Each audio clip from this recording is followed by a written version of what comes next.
Philippe Bouvard, bonjour, et puis merci de nous accueillir chez vous pour Schema TV. Alors vous êtes journaliste, humoriste, chroniqueur au Figaro Magazine et au Nice Matin, vous avez exercé à la télévision au sein du Petit Théâtre de Bouvard dans les années 80, et puis surtout, vous êtes l'animateur emblématique des grosses têtes sur RTL depuis 35 ans maintenant, et vous avez écrit un livre l'an passé nommé « Je suis mort et alors ?» qu'on pourrait définir un petit peu comme le livre posthume d'un auteur vivant. Au-delà de l'originalité qu'emprunte ce livre, quel était votre objectif dans la réalisation de cet ouvrage ? Oh, je voulais dédramatiser un sujet qui, par définition, est dramatique et qui le restera toujours en dépit de mes efforts, c'est la mort, quoi. En faisant un sujet de bouquin, en essayant d'en tirer quelques considérations humoristiques, j'ai peut-être vu cette échéance inéluctable d'un autre œil et surtout j'ai peut-être aidé ceux de mes lecteurs qui avaient la même appréhension à l'égard de la mort à la voir autrement. C'est tout, ça ne va pas plus loin. Et puis, bon, c'est un exercice de style, parce qu'un livre posthume où on imagine qu'on raconte sa vie alors que la vie est arrêtée, c'est quand même un pari. Alors, ce livre, c'est aussi l'occasion d'un bilan. On découvre en parcourant ces pages que vous n'auriez vécu un peu pour rien, que votre passage sur Terre se résumerait finalement à quelques plaisanteries un peu salaces. Est-ce que ce bilan que vous tirez n'est pas un peu sévère ? Non, vous savez, la vie, elle est ce qu'elle est, et pas ce que les moralistes ni les romanciers veulent en faire. C'est une succession de hauts et de bas, de moments forts et de faiblesses, de turpitude et de bravoure. Il y a un peu de tout. Alors que de temps à autre, il y ait une gauloiserie qui se glisse, oui, car s'il n'y en avait pas, c'est que ce serait l'autobiographie d'un impuissant. Vous estimez dans ce livre que vous auriez pu faire une meilleure carrière. Qu'est-ce que vous auriez aimé faire de plus ? Est-ce que vous avez le sentiment même que quelque chose parfois vous a poussé à la facilité ? Oui, j'ai sûrement cédé à la facilité parce que j'ai fait trop de choses et j'ai été souvent aux choses les plus rentables. Si j'avais fait comme certains de mes vieux amis et je m'étais contenté de publier 3 bons livres au lieu d'en tartiner une cinquantaine qui sont parfois au-dessous de la moyenne, j'aurais été plus ambitieux. Mais j'ai choisi, si c'était à refaire, je le referais. Quant à ce que j'ai préféré, c'est généralement ce que je faisais, c'est pas une façon de ne pas répondre à la question, ce que je faisais sur le moment. Quand je faisais de la radio, j'estimais que la radio était le meilleur moyen d'expression par sa souplesse, par son instantanéité, par le fait qu'on parle dans l'oreille des gens directement et qu'il y a un vrai dialogue, même si sur le moment l'auditeur ne répond pas. Et puis quand je faisais de la télé, je me réjouissais que ma bobine soit vue par des millions de gens et que ça m'assure une notoriété à laquelle je n'aurais pas eu droit autrement. Et quand j'avais la plume à la main, et je suis quand même quelqu'un qui considère l'écriture comme ma mère nourricière, et j'y reviens sans arrêt, et je ne l'ai jamais quitté, je disais que c'était le plus beau des métiers, parce qu'à ce moment-là, on est seul devant sa feuille blanche ou rose, parce que j'écris souvent sur du papier rose pour éviter l'angoisse de la page blanche, et que à ce moment-là, on n'est pas prisonnier comme à la radio ou à la télévision d'un système et d'une collectivité. Si on se trompe, on est le responsable. Si le bouquin marche bien, c'est qu'on a eu un peu raison. Donc, à chaque fois, j'ai trouvé dans ces différents moyens d'expression que j'exerçais en journaliste, car je ne me reconnais pas d'autres statuts, j'ai trouvé chaque fois mon plaisir et la satisfaction de certaines de mes ambitions. Dans votre livre « Je suis mort et alors », on y trouve une sorte de désespérance et à la fois d'hymne à la vie, en se disant qu'il ne serait pas possible que tout cela finisse. Comment le ressentez-vous ? Non, je ne suis pas désespéré. Enfin, Si j'étais un véritable humoriste, ce dont je doute parfois, je répondrais à la définition de l'humoriste qui est toujours un désespéré, et sachant que l'humour est la politesse du désespoir. Mais j'ai relativisé avec l'âge. J'ai aujourd'hui 82 ans, je travaille 10 heures par jour, 7 jours sur 7, 12 mois sur 12. Il y a encore des gens qui s'intéressent à moi. Et donc, je n'ai aucune raison de me plaindre. Quant à l'avenir, bon, à ce moment-là, c'est un avenir qui se rétrécit au fur et à mesure que les jours passent. Je ne peux pas dire que je le vois approcher d'un œil entièrement serein. C'est une grande angoisse que celle de penser que tous ceux qu'on a aimés et tout ce qu'on a aimé, eh bien, on ne les verra plus et on n'en profitera plus.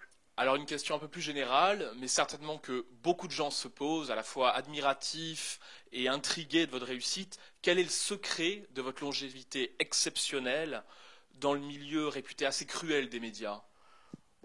D'abord, ce milieu, il n'était pas aussi cruel à l'époque de mes débuts. On accédait assez facilement à une salle de rédaction. Ensuite, tout le monde se mettait en quatre parmi les confrères un peu plus chenus pour aider le Benjamin, s'il était sympathique et courageux. Et c'est peut-être le mot courageux qui explique cette longévité. Mon discours n'a pas varié autant à l'égard de mes employeurs que du public, qui est finalement mon véritable et seul employeur.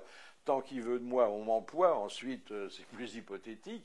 Eh bien, je fais avec plaisir, non pas mon métier, mais mes métiers. Et c'est peut-être, au-delà du courage, la diversité de ces activités qui m'a aidé à surfer sur des modes, sur des régimes, Mais bon, je ne suis pas le seul à avoir dans ce qu'on appelle le grand âge une activité professionnelle. Simplement, il y a des métiers où on pousse les gens à la retraite. Bon, le coup près tombe et il faut s'y soumettre. Il y a des métiers qu'on exerce par nécessité et qu'on a envie d'arrêter en prenant le plus tôt sa retraite, et je le comprends. Et puis il y a des métiers passion, comme le mien, où on prie le bon Dieu pour que ça dure le plus longtemps possible. Alors, Chevalier Las Palais, Les Inconnus, de très nombreux comiques d'aujourd'hui sont nés au Petit Théâtre de Bouvard. Est-ce que vous vous définiriez vous-même comme un découvreur de talent?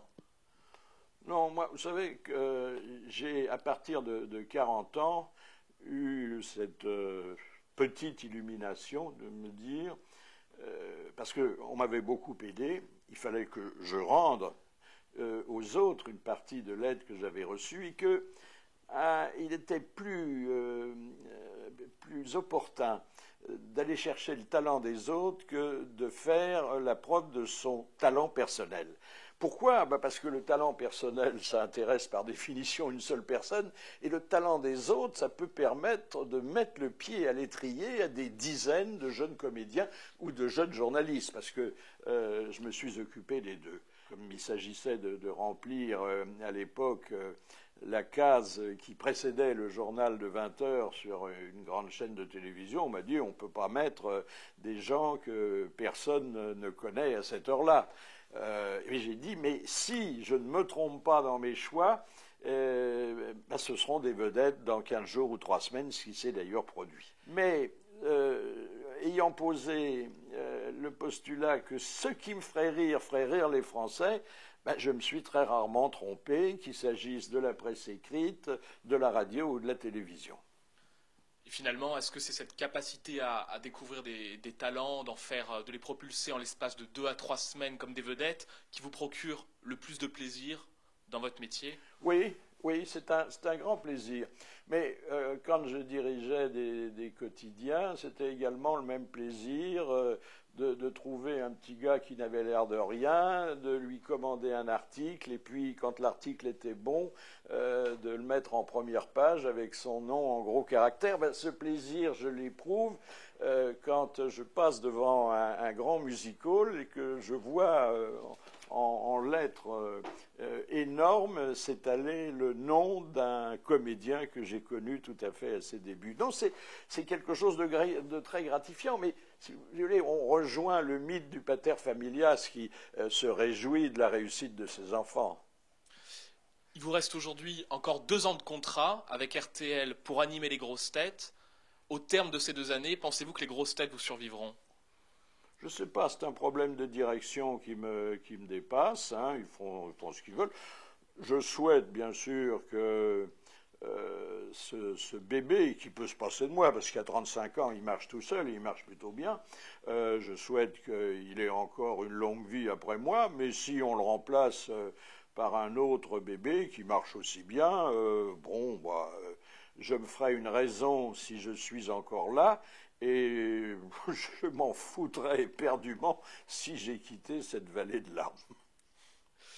Alors, les grosses têtes, tout comme le petit théâtre de Bouvard, une émission humoristique, de divertissement à la télévision, avec votre recul, quel regard portez-vous sur la télévision d'aujourd'hui? Est-ce que vous avez le sentiment que la liberté de ton est la même qu'auparavant? Alors, il y a dans votre question plusieurs réponses possibles à votre question. Alors, d'abord, le regard que je porte sur la télévision n'est pas passionné du tout. Ce que fait la télévision m'intéresse médiocrement. Et puis, j'ai autre chose à faire. En revanche, la question de la liberté d'expression m'intéresse davantage. Et je dois avouer que elle a augmenté avec le pluralisme des médias et elle a diminué avec des législations de plus en plus contraignantes. Alors, quand on est, par exemple, dans le domaine des histoires drôles, qui est une de mes activités, mais Dieu merci, pas la seule, on se rend compte qu'aujourd'hui, avec les sanctions qui s'abattent, et parfois on a raison sur la discrimination, sur les minorités, sur la xénophobie, sur le racisme, on ne peut plus raconter aujourd'hui que des histoires belges ou auvergnates. Alors ça a quand même restreint beaucoup le champ de la rigolade. Et puis, dès qu'on parle de quelqu'un, on brandit, même s'il s'agit du plus grand criminel de tous les temps, la présomption d'innocence, même si il s'agit d'affaires de mœurs qui, effectivement, procèdent du domaine de l'intime, à ce moment-là, on s'abrite derrière le mur de la vie privée. Enfin, ce métier est devenu très, très difficile. Philippe Bouvard, humoriste mais aussi homme de lettres, est-ce que je pourrais vous demander en guise de conclusion une de vos citations favorites?